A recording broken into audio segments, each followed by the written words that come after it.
Kita beralih ke sorotan lain, Saudara. Ketua DPP PDI Perjuangan Puan Maharani menanggapi gugatan yang dilayangkan caleg terpilih PDIP, Tia Rahmania ke PN Jakarta Pusat usai dipecat atas tudingan penggelembungan suara.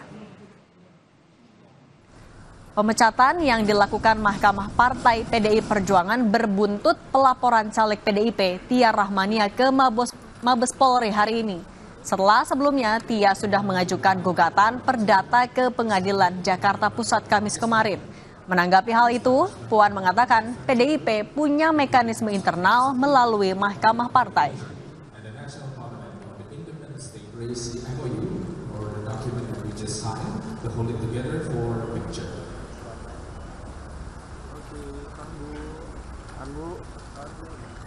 Untuk yang pertama, partai politik mempunyai mekanisme internal melalui Mahkamah Partai. Bagaimana kronologis penjelasannya silakan tanya ke DPP Partai PDI Perjuangan terkait dengan tadi yang ditanyakan.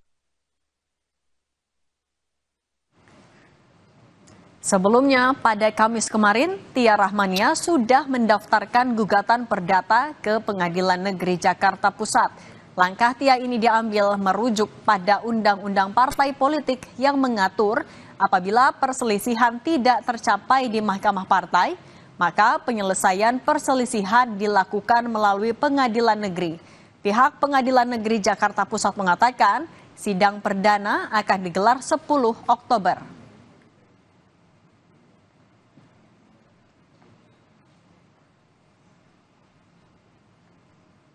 Melalui situs pnjakartapusat.go.id tercatat laporan penggugat Tia Rahmania pada hari Kamis 26 September 2024. Dalam situs tercantum nama tergugat yakni Mahkamah Partai PDIP, Boni Triana, dan Muhammad Hasbi Ashidiki Jayabaya.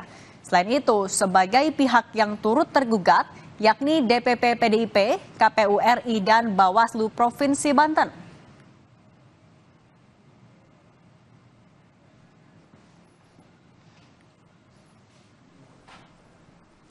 Sementara itu, alasan PDIP menjatuhkan sanksi pemecatan terhadap Tia Rahmania usai Mahkamah Partai memproses sejumlah bukti dan fakta berdasarkan putusan Bawaslu tanggal 13 Mei 2024. Tia terbukti melakukan penggelembungan suara.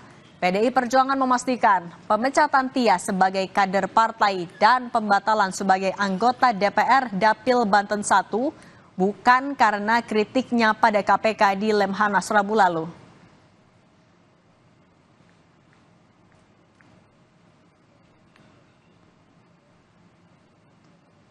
Baik ya, itu aja ya. Terima kasih. Terima kasih, Bang Eriko. Terima kasih. Dari pancingan ya. Ampun, silam dikit.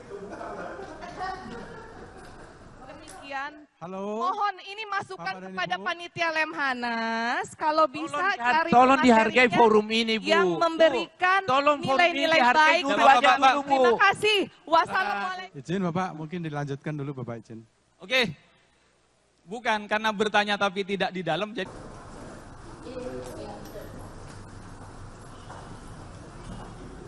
Baik ya, itu aja ya. Terima kasih. Terima kasih, Bang Eriko. Terima kasih. Dari pancingan ya. Ampun, silam dikit.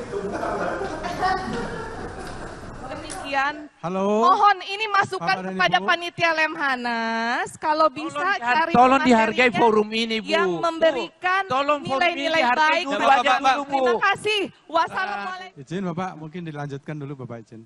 Oke. Bukan karena bertanya tapi tidak di dalam jadi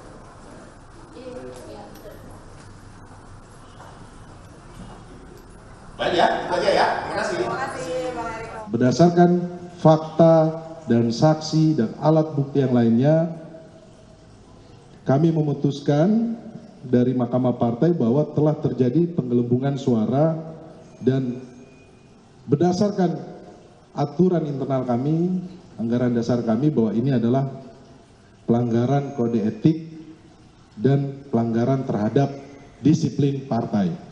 Mahkamah Etik memutuskan Saudara Tia Rahmania bersalah dan dijatuhkan sanksi tegas pemberhentian dari anggota partai. Bahwa ini kami sampaikan bahwa untuk meluruskan informasi yang beredar di luar. Bukan karena apa yang dilakukan Saudara Tia kemarin di dalam acara Lemhanas, kemudian partai memecat Saudara Tia Rahmania ini. Tidak benar. Dan untuk mengetahui perkembangan soal laporan mantan caleg PDIP Tia Rahmania di Mabes Polri, sudah ada jurnalis Kompas TV Dian Silitonga. Dian, pelaporan Tia hari ini ditujukan untuk siapa dan apa materi gugatan dari Tia? Ya, Cindy, sebenarnya rencananya laporan polisi hari ini akan ditujukan kepada caleg PDI Perjuangan lainnya, yakni Boni Triana dan juga Muhammad Hasbi Asyidiki Jayabaya.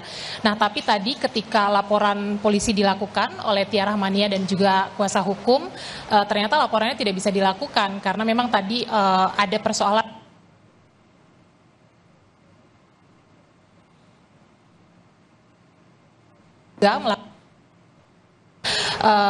saat pemecatan Tia Rahmania dari Partai PDI Perjuangan. Nah, tadi disampaikan bahwa laporan polisi ini baru bisa dilakukan nanti setelah keluar putusan dari Pengadilan Negeri Jakarta Pusat atas gugatan yang dilayangkan oleh Tia Rahmania. Jadi memang hari ini laporan polisinya batal dilakukan. Tadi disampaikan bahwa laporan ini tujuannya adalah untuk melaporkan 2 orang tadi yang sudah saya sebutkan atas dugaan pemberian keterangan palsu di Mahkamah Partai. Kita tahu bahwa dalam konteks ini Tia Rahmania dipecat atau diberhentikan penggelembungan atau pencurian suara pada Pileg 2024 lalu. Nah, Tia Rahmania beserta tim kuasa hukum menilai bahwa keterangan dari Boni Triana dan juga Hasbi Asyidiki dalam Mahkamah Partai keterangannya adalah palsu begitu ya, sehingga menyebabkan Tia Rahmania dirugikan karena diputuskan oleh Partai PDI Perjuangan Tia melanggar etik dan juga disiplin partai sehingga sanksinya adalah dikeluarkan dari PDI Perjuangan dan itu otomatis membatalkan Tia Rahmania untuk maju ke Senayan karena memang kita tahu bahwa Tia Rahmania ini sebenarnya menjadi calon legislatif terpilih periode 2024-2029 di Dapil Banten 1.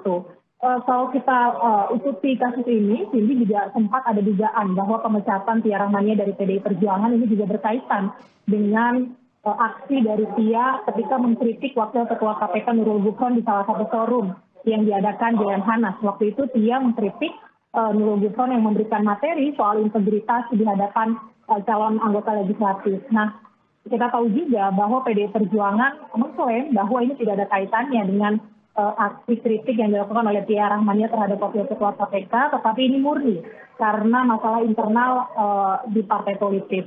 Nah, tadi yang menarik juga pihak Tia Rahmania dan juga kuasa hukum sudah melakukan konferensi pers menyampaikan bahwa yang menjadi persoalan adalah pihaknya sampai dengan saat ini hanya menerima surat pemecatan saja tanpa ada surat hasil dari keputusan Mahkamah Partai sehingga mereka tidak mengetahui apa-apa saja pertimbangannya. Nah, kita akan cermati bersama nanti bagaimana perkembangan dari kasus ini. Baik, terima kasih jurnalis Kompas TV Dian Silitonga melaporkan langsung dari Mabes Polri. Selamat bertugas kembali. Tetap bersama kami saudara, usai jeda Kompas Petang akan kembali dengan informasi soal hakim peninjauan kembali 6 terpidana kasus pembunuhan Vina dan Eki mendatangi tempat terjadinya pembunuhan Vina.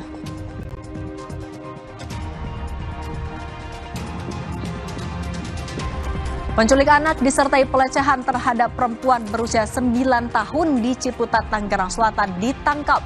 Berdasarkan pengakuan, pelaku juga melakukan hal yang sama terhadap 2 anak lainnya.